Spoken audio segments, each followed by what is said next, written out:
tous! Aujourd'hui, on aborde les nombres décimaux dans le thème nombre et calcul niveau 5e.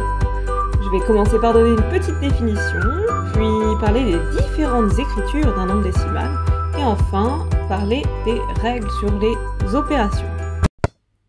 Un nombre décimal est un nombre réel qui peut s'écrire avec un nombre fini de chiffres après la virgule. Bon, 1,4, ouais, il n'y a qu'un chiffre après la virgule. Un demi, c'est comme 0,5, donc ça marche. 5,003, oui, c'est un nombre décimal aussi. Un tiers, non, c'est 0,33333, ok, on a compris. Alors, il y a différentes écritures, l'écriture décimale, l'écriture fractionnaire et l'écriture en décomposition. Bon, prenons un exemple, 1,34 peut s'écrire aussi sous forme fractionnaire, 134 centièmes, bah oui, parce qu'il y a deux chiffres après la virgule. Ou alors, on peut dire que 4, c'est la dernière position, qui est la position des centièmes. On peut aussi le décomposer, une unité plus 34 centièmes. Ou alors, chiffre après chiffre, on a une unité plus 3 dixièmes plus 4 centièmes.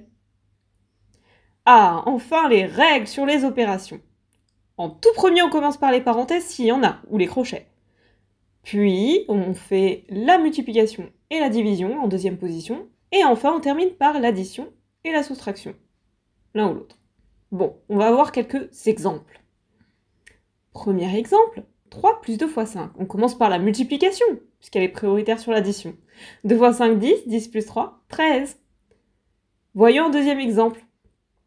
13 moins 2,5 plus 5,5. Bah, les deux sont à la même position, soustraction-addition, donc on le fait dans le sens de lecture. 13 moins 2,5, ça fait 10,5, plus 5,5, ça fait un total de 16.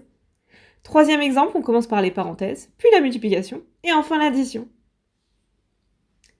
Et c'est tout pour moi. Hé, attends! Minute papillon! Avant de partir, n'oublie pas de liker et de partager à tes amis. Et porte ton masque, hein! Et aussi, je te conseille de garder tes distances. Encore un petit peu.